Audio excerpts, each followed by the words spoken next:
Prédication avec le révérend pasteur Émile Yaovi Adoté de l'église évangélique des Assemblées de Dieu Temple Shalom de Cocotomé. Une émission qui annonce l'évangile aux non-croyants et qui enseigne la foi aux croyants. Il est bien vrai que nous combattons dans une victoire déjà acquise. Cela est très important.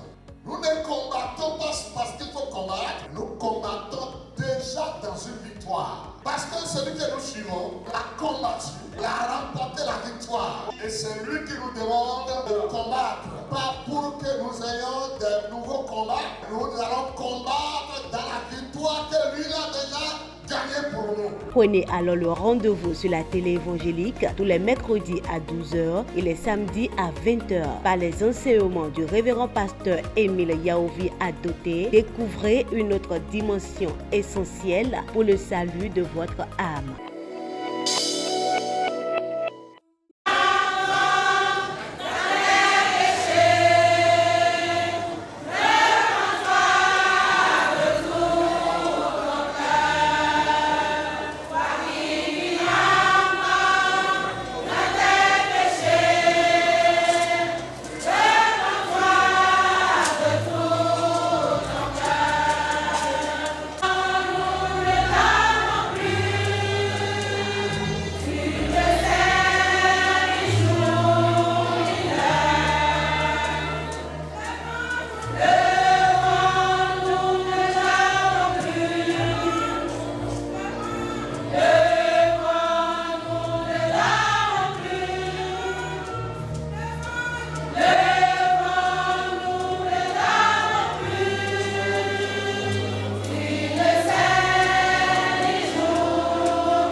La beauté spéciale que le Seigneur a donnée à son église de Cocotomé.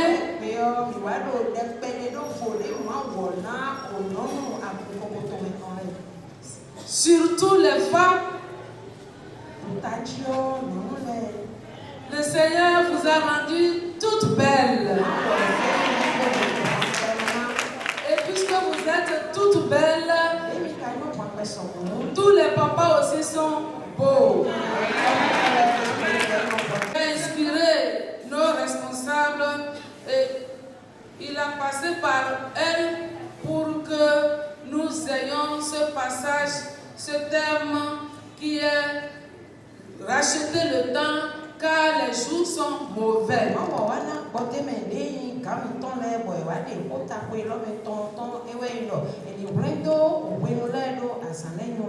Au cours de la semaine, sinon il faut dire que depuis au moins 2 mois, les mamans ont commencé à préparer cette journée, cette semaine-là. Donc depuis mardi passé, tous les soirs, sauf hier passé, les femmes étaient là. Et quelques papas et jeunesse étaient là. Pour décortiquer vraiment ce passage de la parole de Dieu. De par des enseignements, des prédications, des exhortations et des films. Nous bénissons le Seigneur, nous remercions vraiment les mamans pour tout ce qu'elles font dans l'œuvre de Dieu. Et ce matin déjà, beaucoup de choses ont été faites concernant ce passage, ce thème-là. Et nous sommes vraiment édifiés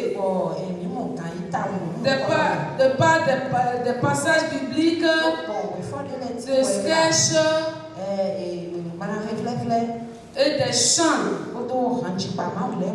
Et nous avons tout suivi avec attention. Et je suis sûr que déjà notre Dieu, sur son trône de grâce, il se réjouit de son peuple qu'il adore en esprit et en vérité. Que son nom soit toujours glorifié. Nous allons lire notre passage de base que vous connaissez très bien. Et si nous allons commencer la lecture à partir du verset 12, Éphésiens chapitre 5 verset 16. Nous commençons la lecture à partir du verset 12. Car il est honteux de dire ce qu'ils font en secret. Mais tout ce qui est condamné est manifesté par la lumière. Car tout ce qui se manifeste est lumière. C'est pour cela qu'il est dit: réveille-toi, toi qui dors. Relève-toi d'entre les morts. Et Christ t'éclairera. Prenez donc garde de vous conduire avec circonspection. Non comme des insensés, mais comme des sages. Rachetez le temps, car les jours sont mauvais. C'est pourquoi ne soyez pas inconsidérés, mais comprenez quelle est la volonté du Seigneur.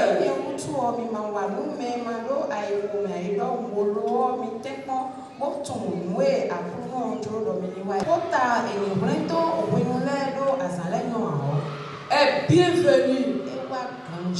C'est pour cela que je vais nous demander, nous allons chanter ce petit chant qui est vraiment inspiré.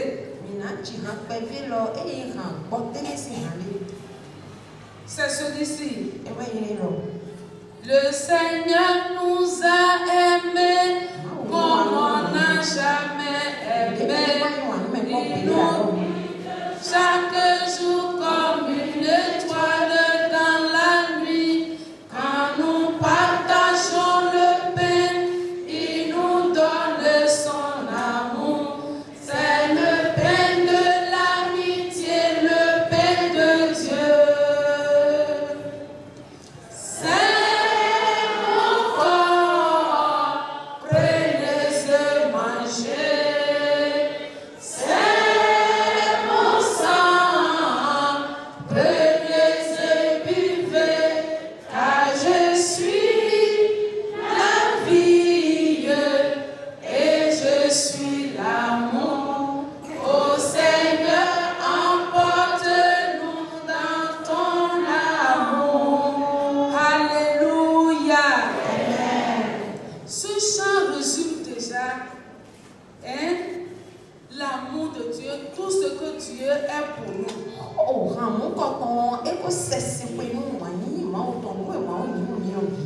Et si nous examinons vraiment ce texte, ce passage de la parole de Dieu, qui est racheté le temps, car les jours sont mauvais. Alors, nous allons, pour mieux comprendre, diviser ce passage de ce thème en deux points.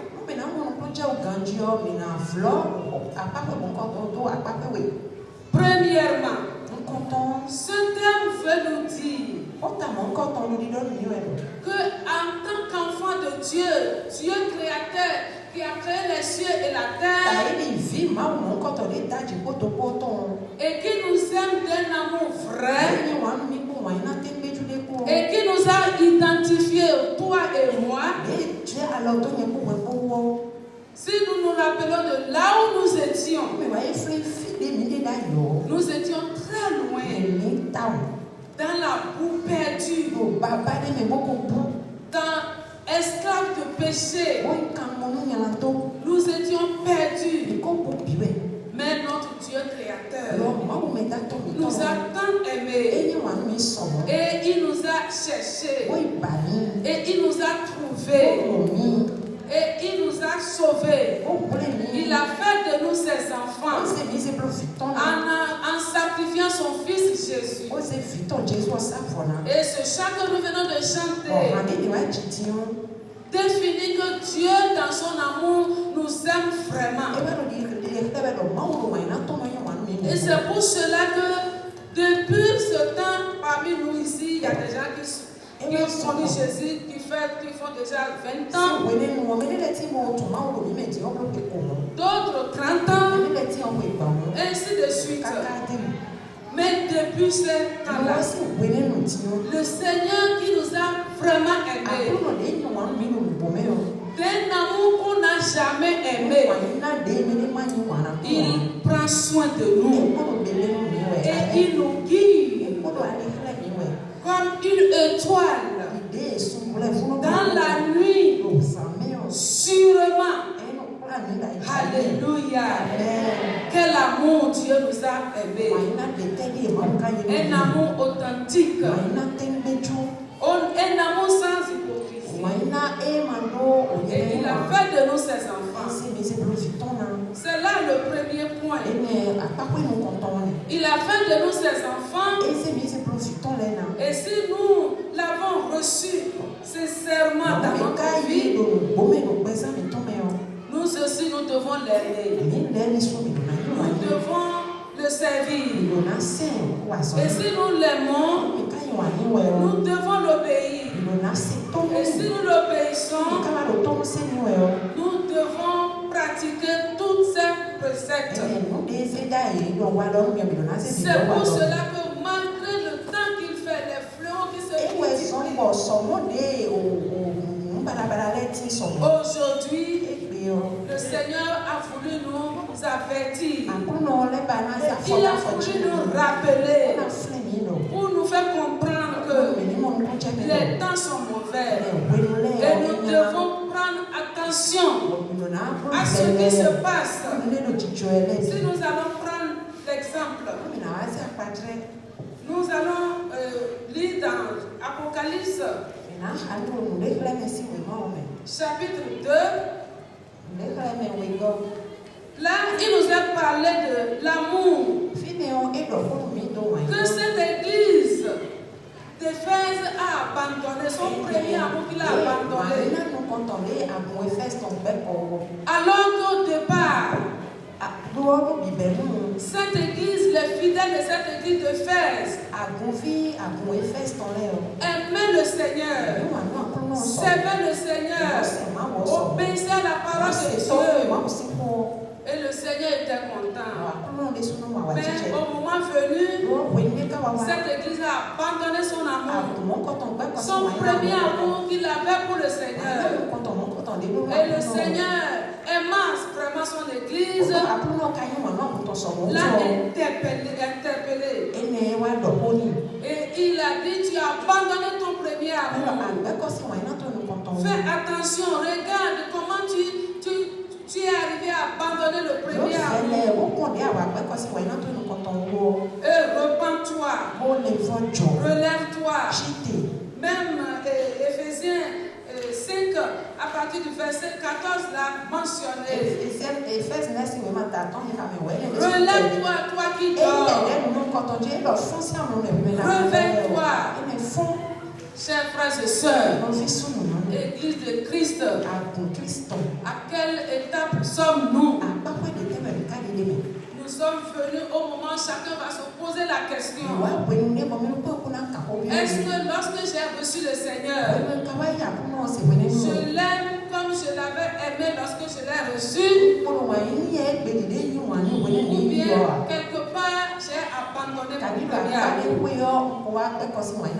Il y a beaucoup de choses qui se passent aujourd'hui que le monde nous offre et qui nous écartent du premier amour que nous avons pour le Seigneur.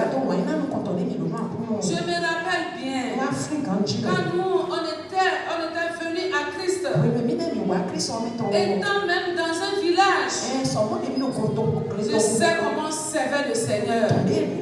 On répondait à tous les rassemblements de l'église. Et telle semaine comme dimanche. Je me rappelle que les dimanches même, on venait au culte. On finissait vers midi. Et à 17h, on devait revenir pour le second culte du soir. Mais tous les fidèles faisaient tout pour venir. Aujourd'hui, on a seulement mardi pour enseignement biblique et l'étude de la parole de Dieu. Combien de personnes se dégagent de leur activité et venir écouter la parole de Dieu? Regardez le nombre que nous faisons ici. Faites un sacrifice pour venir mardi soir. Pour voir combien de personnes vous allez trouver ici. Pendant que le serviteur de Dieu prépare l'enseignement, fait tout et prie pour l'édification des enfants de Dieu. Et quand on arrive, on peut compter au bout de doigts des personnes qui viennent écouter l'enseignement de la parole de Dieu. Est-ce que nous pouvons dire à ce sujet que nous gardons notre premier amour? Est-ce que nous pouvons répondre au Seigneur que nous obéissons à ces préceptes? À l'école de dimanche tout à l'heure, il y a un papa qui a pris la parole. J'étais très content en l'écoutant. Il disait que si nous voulons être seuls vraiment de la terre, si nous voulons faire ce que Dieu nous demande, nous ne devons pas nous éloigner de la parole de Dieu. Nous devons nous approcher de la parole de Dieu en venant pour écouter les enseignements, en venant à l'église prier, intercéder. Nous allons donner quel argument à Dieu ce jour-là pour manquer tant au rassemblement spirituel dans la maison de Dieu. Chers frères et sœurs, que le Seigneur nous aide. Je vais parler du second point que nous dit ce passage. Le second point nous parle, n'est-ce pas, racheter le temps quand les jours sont mauvais. Dans Romains 10, à partir du verset 1 jusqu'à... La parole de Dieu nous parle de comment, de ceux qui sont envoyés pour évangéliser, pour prêcher la bonne nouvelle aux âmes perdues. Mais ne nous trompons pas, mes frères. On ne peut donner que ce qu'on a. Si nous-mêmes là, on ne connaît pas la valeur de ce que Dieu nous a fait. Si nous-mêmes là, on ne considère pas ce que Dieu nous a fait, c'est-à-dire la vie éternelle, le salut qu'il nous a donné, faire de nous son enfant, nous qui ne méritions pas. Si nous ne prenons pas à cœur, au sérieux cela, qu'est-ce que nous irons prêcher aux âmes perdues? Or, le Seigneur nous a sauvés premièrement pour que nous allions vers ceux-là qui sont perdus, vers ceux qui ne le connaissent pas encore. Mes frères, mes sœurs, voici le second point qui est aussi très important. Le Seigneur nous regarde, il nous examine. Qu'est-ce que nous faisons de la bonne nouvelle du salut que nous avons reçu? Nous faisons quoi cela? Pour nos frères, pour nos sœurs qui sont encore dans les ténèbres, qui ne le connaissent pas. Que le Seigneur nous aide. Chers frères et sœurs, si nous aimons le Seigneur, nous devons le craindre. Et la crainte de l'Éternel est le commencement de la sagesse. Et la sagesse, la signification de la sagesse ou la crainte de Dieu veut dire s'éloigner du mal, s'éloigner de désobéissance à Dieu. La crainte de l'Éternel, c'est obéir à Dieu, c'est aimer Dieu, c'est servir Dieu. Le temps est mauvais. Notre temps est mauvais.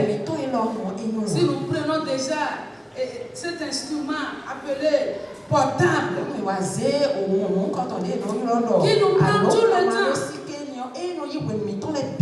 et les papas et les mamans, et les jeunes gens, même les enfants, ce moyen-là nous prend tout le temps que nous devons venir écouter la parole de Dieu dans sa maison.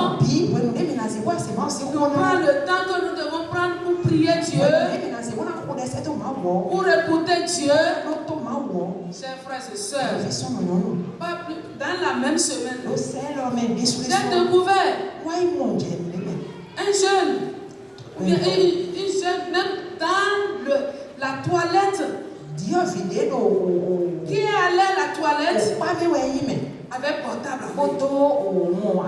Vous imaginez combien de fois le portable nous prend tout notre temps.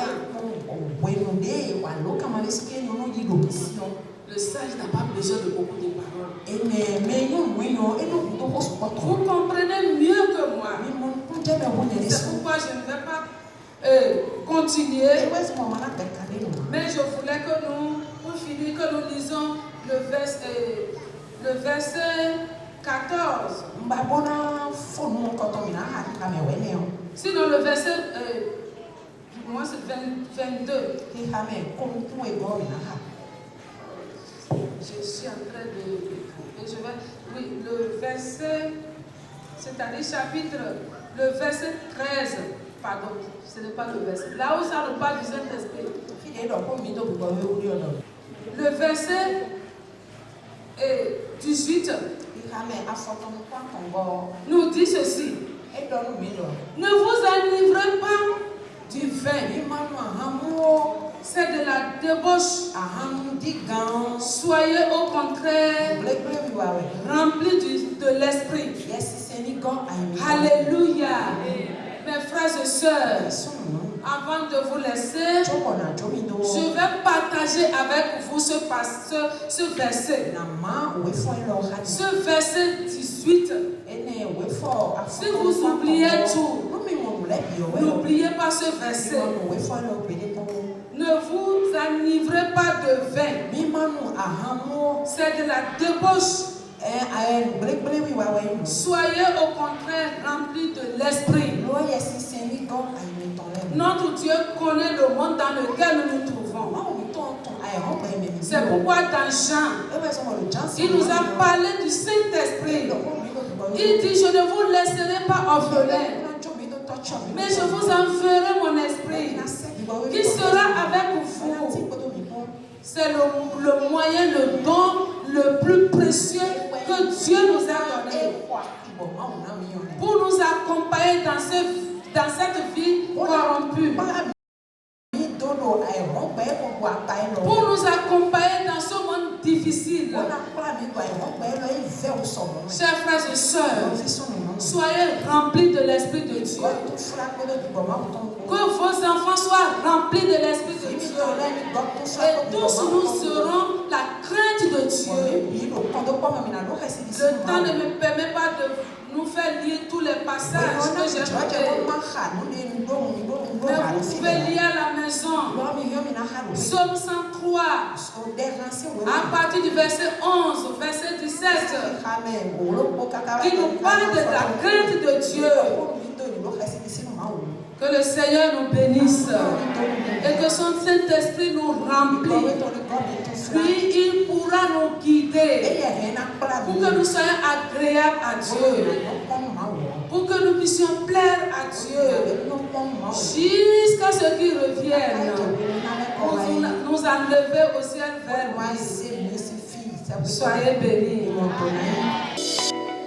Prédication avec le révérend pasteur Émile Yaovi Adoté de l'église évangélique des Assemblées de Dieu et Temple Shalom de Cocotomé. Une émission qui annonce l'évangile aux non-croyants et qui enseigne la foi aux croyants. Il est bien vrai que nous combattons dans une victoire déjà acquise. Cela est très important.